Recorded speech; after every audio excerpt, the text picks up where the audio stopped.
Assalamualaikum warahmatullahi wabarakatuh. Saya Devi Permatasari, mahasiswa PGSD Universitas Muhammadiyah Profesor Dr. Hamka, ingin mempresentasikan mini proposal saya yang berjudul Pengaruh Penerapan Model Pembelajaran TAI dan TGT terhadap Sikap Sosial Anak Tunalaras. Topik pembahasannya itu yang pertama ada pendahuluan, yang kedua ada kajian teoritis, dan yang ketiga ada metodologi penelitian. Yang pertama yaitu latar belakang.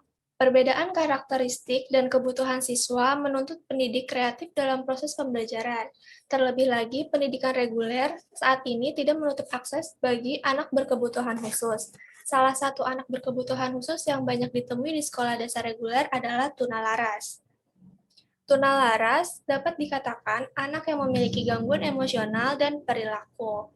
Secara umum, karakteristik anak tunalaras dalam sosial dan emosinya ada 4, yaitu tingkah laku tidak terarah, gangguan kepribadian, tidak matang atau tidak dewasa dalam bersikap, dan melanggar norma sosial. Pada anak sekolah dasar biasa disebut juga anak bermasalah, seperti tidak patuh, berkelahi, merusak, bicara kotor, senang memerintah, tidak sopan atau kurang ajar, pemalas, pasif, suka melamun, menarik diri, membuat geng, mencuri, dan membolos. Pendidik diharuskan menciptakan suasana pembelajaran yang aktif dan menyenangkan. Nah, salah satu model pembelajaran yang melibatkan siswa aktif dan menyenangkan adalah model pembelajaran TAI dan TGT. Selain itu, dalam kurikulum 2013, hasil belajar siswa tidak hanya meliputi kognitif, melainkan afektif dan psikomotorik. Sehingga sikap sosial turut andil dalam penilaian hasil belajar siswa, terutama pada anak tunalaras yang memiliki gangguan emosi dan tingkah laku. Selanjutnya ada identifikasi masalah. Yang pertama, apakah ada hubungan antara penggunaan model pembelajaran TAI dan TGT dengan sikap sosial anak tunalaras? Yang kedua, bagaimana hubungan antara penggunaan model pembelajaran TAI dan TGT dengan sikap sosial anak tunalaras? Dan yang ketiga, apa saja faktor pendukung dan penghambat penggunaan model pembelajaran TAI dan TGT pada proses pembelajaran? Batasan masalahnya yang pertama, penelitian ini mengamati tentang pengaruh penggunaan model pembelajaran terhadap sosial anak tunalaras. Model pembelajaran yang digunakan dalam penelitian ini adalah model pembelajaran kooperatif tipe TAI dan TGT. Yang ketiga, sampel penelitian adalah siswa kelas 4 yang diambil sebanyak 2 kelas. Yang keempat, penelitian dilakukan pada pembelajaran tematik kelas 4, dan yang terakhir mendeskripsikan faktor pendukung dan penghambat pengaruh model pembelajaran TAI dan TGT terhadap sikap sosial anak tunalaras. Rumusan masalahnya itu apakah ada pengaruh model pembelajaran TAI dan TGT terhadap sikap sosial anak tunalaras, dan manfaat penelitiannya untuk mengetahui dan memahami model pembelajaran TAI dan TGT, serta mengetahui apakah model pembelajaran TAI dan TGT tepat untuk sikap sosial anak tunalaras.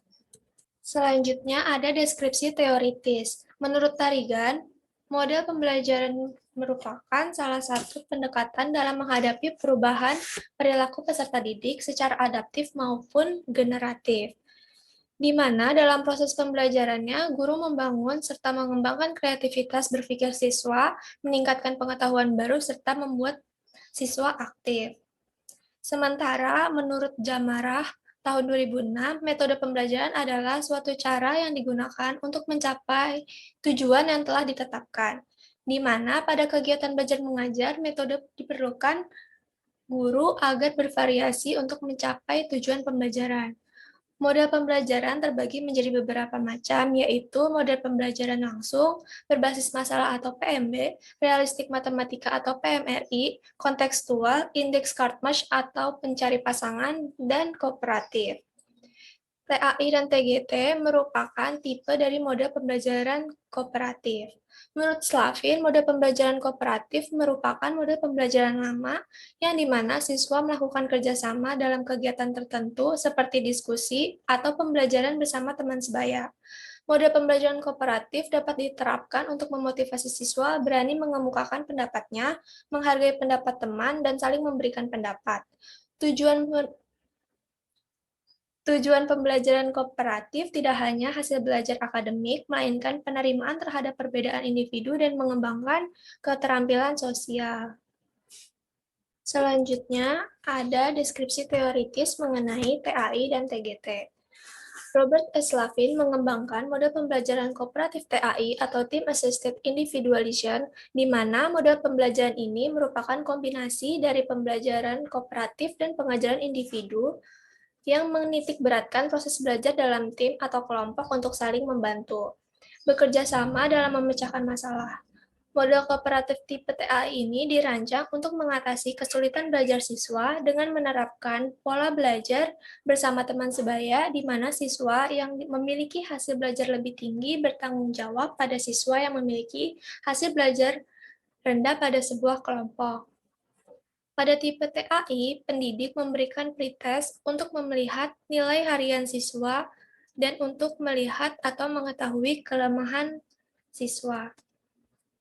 Selanjutnya, ada model pembelajaran tipe TGT atau Teams Games Tournaments yang dikembangkan oleh David De Vries dan Kate Edward, yang dimana model pembelajaran ini membuat kesan kegembiraan yang diperoleh dari permainan di dalamnya. Menurut Sacco dalam Rusman 2014, model pembelajaran kooperatif tipe TGT atau Teams Games Tournament adalah model pembelajaran di mana peserta didik memainkan permainan dengan anggota kelompok yang lain untuk mendapat skor, dan di dalamnya juga terdapat pertanyaan yang berkaitan dengan materi pembelajaran. Antara tipe TAI dan tipe TGT dibedakan hanya dalam proses pembelajarannya, di mana tipe TAI menggunakan pretest dan kertas soal, sementara TGT dibarengi dengan sebuah games.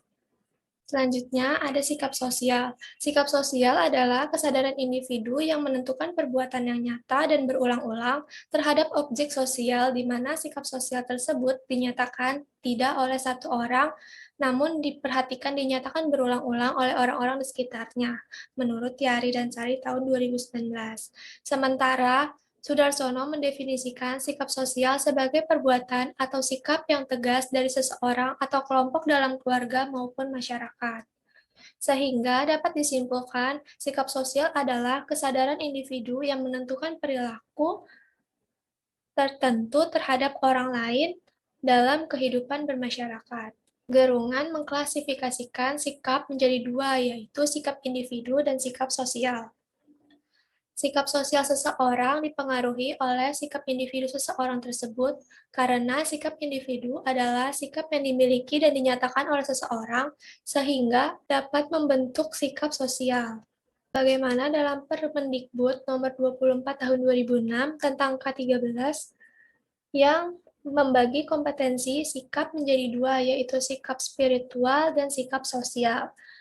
Kompetensi sikap sosial mengacu pada K12, yaitu menghargai, jujur, disiplin, tanggung jawab, peduli, santun, percaya diri, dan bekerja sama dalam lingkungan sosialnya, sehingga dapat dipahami bahwa sikap sosial ditumbuh kembangkan dan dipelajari sepanjang perkembangan orang tersebut melalui proses belajar.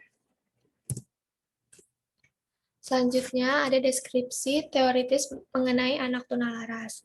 Menurut Yulia Putri tahun 2010, anak tunalaras memiliki perilaku penyimpang yang dimana ia tidak memiliki sikap dewasa, melakukan pelanggaran terhadap aturan atau norma, sulit bertoleransi, dan mudah terpengaruh sehingga menyulitkan diri sendiri maupun orang lain.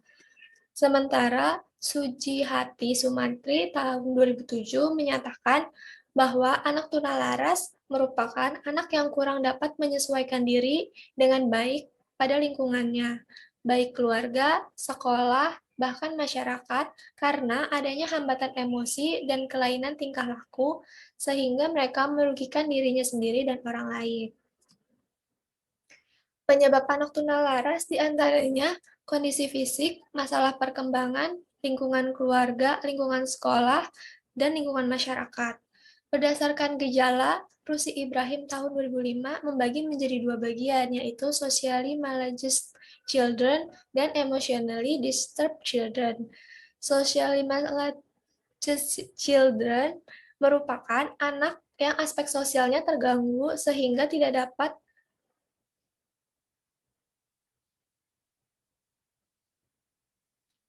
sehingga tidak dapat menyesuaikan diri terhadap aturan masyarakat dan budaya sekitar. Sedangkan emotionally disturbed children adalah anak yang emosinya terganggu dengan menunjukkan hal seperti kecemasan, ketegangan batin, dan bersikap psikotis. Secara garis besar, anak tunalaras memiliki gangguan pada tingkah laku dan emosi. Oleh sebab itu, William Crane dalam Suarin 2010 menyatakan kedua hal tersebut menjadi anak yang mengalami kesulitan dalam lingkungan sosial dan anak yang mengalami gangguan emosi.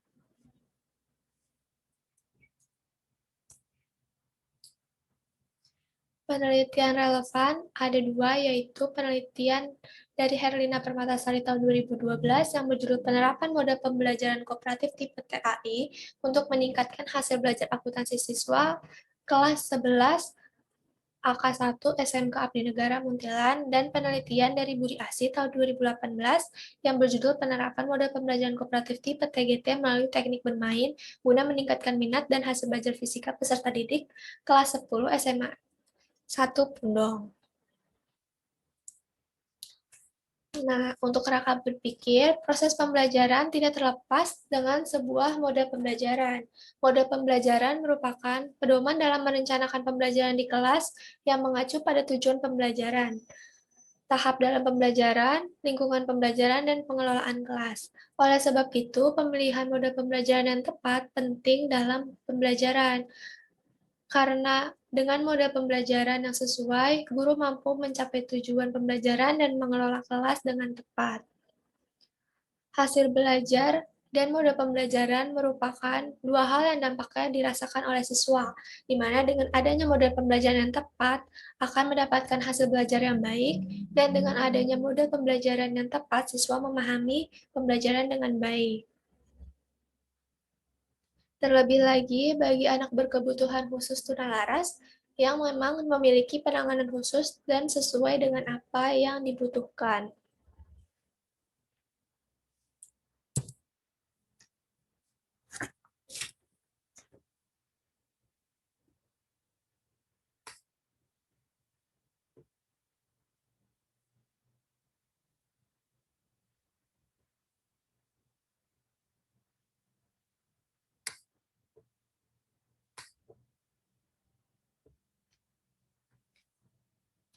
Selanjutnya ada tujuan, waktu, dan tempat penelitian.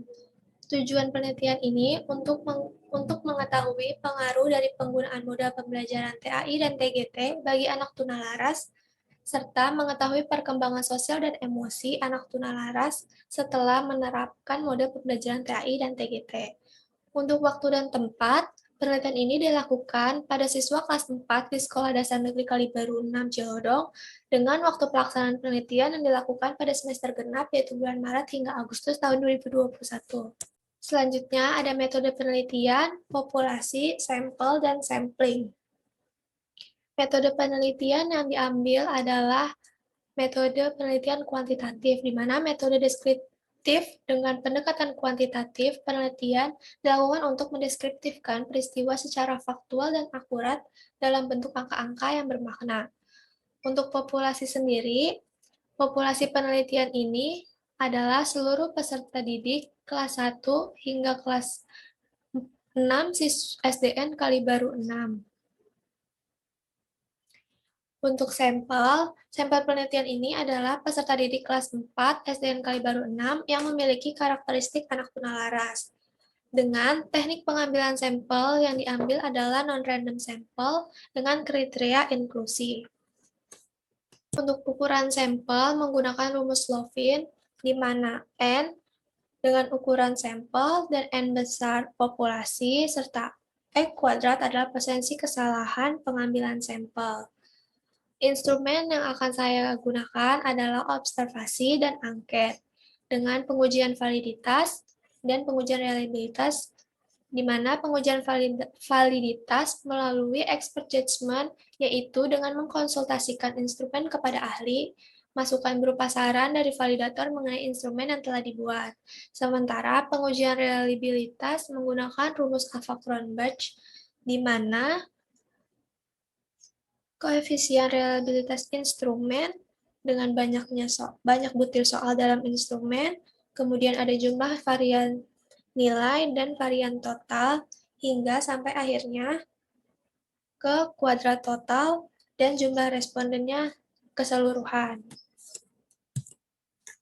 Kemudian ada teknik analisis data, di mana data sikap sosialnya ini dilakukan dengan instrumen angket dan berbentuk checklist, serta menggunakan skala Likert, di mana pada pernyataan positif, kriteria penilaiannya tertera seperti tabel tersebut. Begitu pula dengan pernyataan sifat negatif. Untuk lembar observasi, lembar pengamatan untuk mengamati pembelajaran untuk lembar observasi, lembar pengamatan digunakan untuk mengamati pelaksanaan pembelajaran dengan memberi tanda checklist pada kolom "ya" jika tahapan-tahapan pembelajaran terlaksana dengan baik dan tidak jika sebaliknya, dengan skor 1 untuk kolom "ya" dan 0 pada kolom "tidak". Kemudian dihitung menggunakan P sama dengan jumlah skor yang didapat berbanding jumlah skor total yang dikali 100% untuk mendapatkan hasilnya.